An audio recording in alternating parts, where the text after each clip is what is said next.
My room has many memorable spots, like the map of a game that I didn't finish until it turned 11 years old, the kitten calendar, or this cool climate temperature time gauge on my wall. The spot I want to talk about today is the card wall. I got this big sheet of football cards when I was like 8 or something. This video will talk about who is on this wall and how their seasons were as of the card coming out. What season did these cards come out though? According to the very small print, all of these cards came out in 1994. It was sort of hard to find, but assuming that Brett Favre had very long black hair, I'd say we are looking at the 93-94 season. This season was capped off with the Dallas Cowboys winning over the Buffalo Bills for the second time in a row, earning the franchise's fourth Super Bowl title at Super Bowl 28. Ron Moore. Moore was drafted in 1993 to the Phoenix Cardinals. Despite a 1,000-yard rookie season, this guy didn't have any other notable season. After 6 years, Moore's career would come to an end after being traded several times, retiring at 28. Reggie Brooks. Brooks was also drafted in 1993, also having a 1,000-yard rookie season. He would retire before Moore in 1996, only being 26. Chris Warren. The first major back on the wall, Warren would play for 11 seasons. He was drafted in 1990, not having big amounts of playtime until 1992. Having 4 1,000-yard seasons, Warren would play for the Seahawks, Cowboys, and Eagles.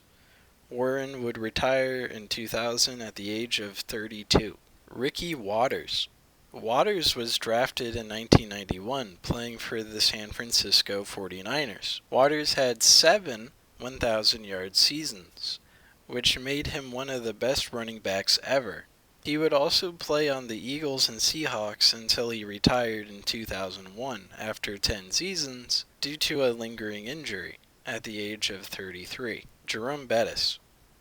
Bettis was drafted in 1993 with great success on the Rams and Steelers. Jerome was one of the leaders in rushing throughout the 1990s, having 8 1,000-yard seasons. He would play for 13 seasons, retiring after winning a Super Bowl in 2005. He would be placed in the Hall of Fame soon after. Barry Sanders.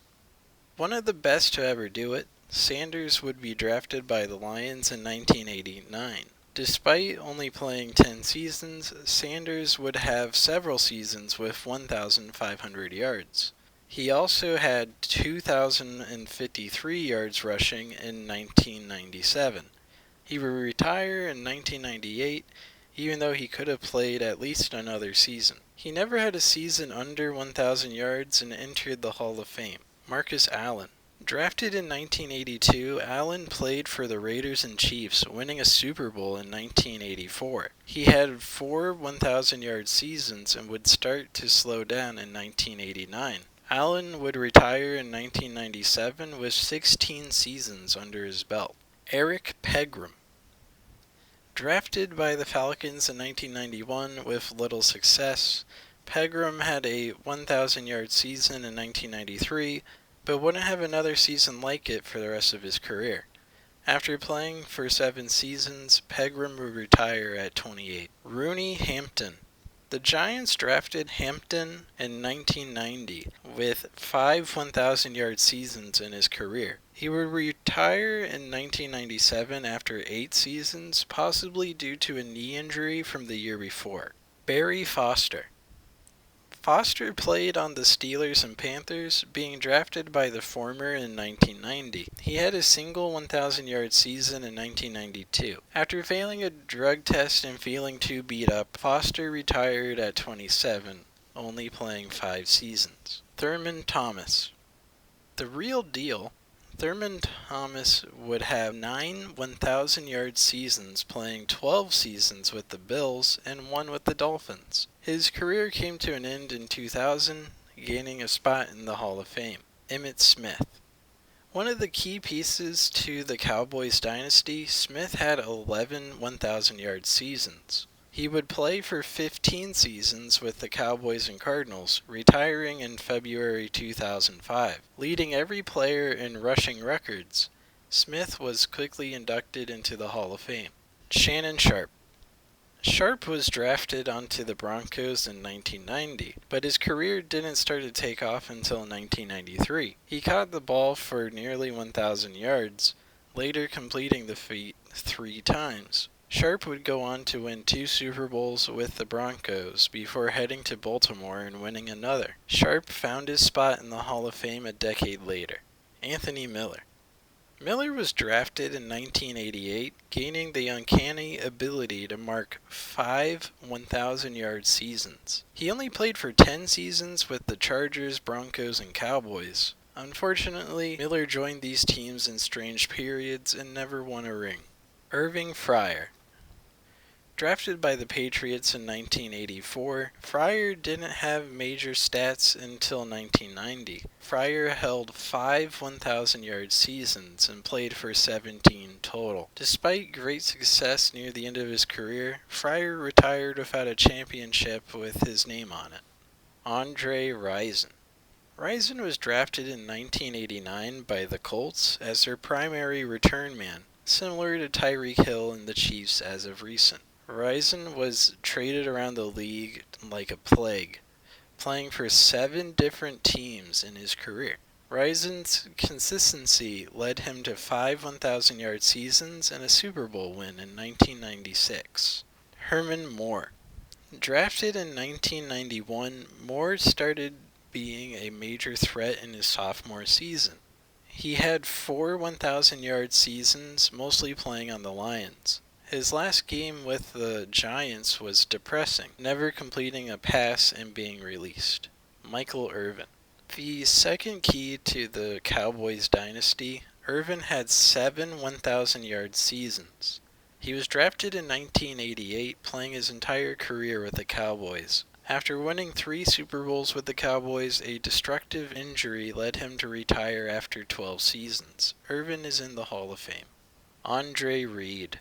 Drafted in 1985 by the Bills, Reed had 4 1,000-yard seasons. He played for 16, ending his career after playing on the Redskins. Reed ended up in the Hall of Fame around a decade later.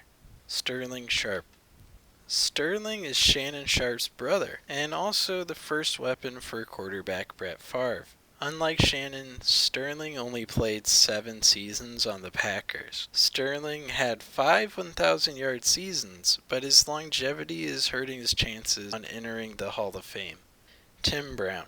Drafted by the Raiders in 1988, Brown was a master of the run. He never won a championship, but he did have 9 1,000-yard seasons. He also played for the Buccaneers before retiring after 17 seasons, ending up in the Hall of Fame soon after. Jerry Rice.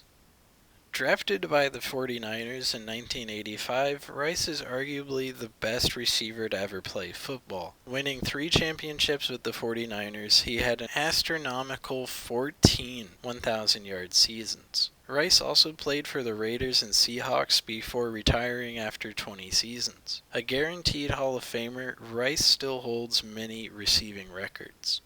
Drew Bledsoe.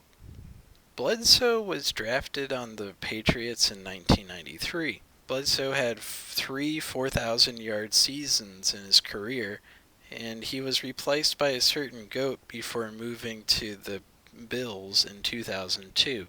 He also played for the Cowboys before retiring in 2006. Neil O'Donnell. O'Donnell was drafted in 1990 by the Steelers. He played for the Jets, Bengals, and Titans before retiring in 2003. His role diminished in 2000, and he could tell his time was coming to an end. David Klinger. The Bengals drafted Klinger in 1992 to varying results. His numbers were not working, especially with elbow surgery in his 3rd season. He played as a backup on the Raiders before retiring after just 6 seasons. Jim Everett. Being drafted by the Rams in 1986, Everett had very great seasons, but had a small window to get the championship. Everett had one 4,000-yard season, playing for the Saints and Chargers as well. After 12 seasons, Everett retired in 1997. Rick Mirer. Rick Mirer was drafted onto the Seahawks in 1993, but never saw impressive results. He was pushed to the Bears, Packers, Jets, 49ers, Raiders, and Lions before retiring in 2004 after 12 seasons. Warren Moon. One of my favorite players, Moon was drafted in 1984 by the Houston Oilers. He threw for four 4,000-yard seasons. He played for the Vikings, Seahawks, and Chiefs later in his career. He retired in 2000 after 17 seasons, entering the Hall of Fame 6 years after that. Jim Kelly. Drafted by the Bills in 1986, Kelly was effective from the start. His consistent work led to 4 Super Bowl appearances, but the Bills never won. After 11 seasons, Kelly retired in 1996, entering the Hall of Fame in 2002. Boomer Esiason. Esiason was picked up by the Bengals in 1984, putting up consistent numbers every season. He played for the Jets and Cardinals before returning to the Bengals and retiring in 1997. Steve Young. The Buccaneers drafted Young in 1985, trading him as a backup for Joe Montana on the 49ers in 1987. Young's accuracy made him a major threat, especially with the weapon known as Jerry Rice. Playing with the 49ers, he won his own championship in 1994. He retired in 1999 after playing for 15 seasons, and he entered the Hall of Fame in 2005. Chris Miller. Miller was drafted in 1987 by the Falcons, playing for the Rams and Broncos as well. He was forced to retire after multiple concussions in 1999. Jeff Hostetler. Drafted by the Giants in 1984, Hostetler played consistent football. After winning 2 Super Bowls, Hostetler went to the Raiders and Redskins, expecting the same result. Instead, he retired in 1998 after 14 seasons. John Elway. Drafted by the Broncos in 1983, Elway worked at a heavy pace. For a while, people joked of Elway's lack of championship success. He proved the doubters wrong, winning back-to-back Super Bowls before retiring in 1998. After 16 seasons with the Broncos, Elway entered the Hall of Fame in 2004. Phil Simms. Drafted in 1979 by the Giants, Simms helped Hostetler gain 2 Super Bowl titles. Older and more experienced, Simms' last season was 1993. Retiring after 15 seasons, Simms' career spanned from the 70s to the 90s. Dan Marino. Drafted in 1983 by the Dolphins, Marino threw for more yards than everyone else for a while. Being the only player at the time with 5,000 yards thrown, Marino proved he was great pretty quickly. He also had 5 4,000-yard seasons. Marino would retire in 1999 after 17 seasons, and would enter the Hall of Fame in 2005. Randall Cunningham. Drafted in 1985 by the Eagles, Cunningham had some impressive numbers. He played for the Vikings, Cowboys, and Ravens before retiring in 2001. Bernie Kosar.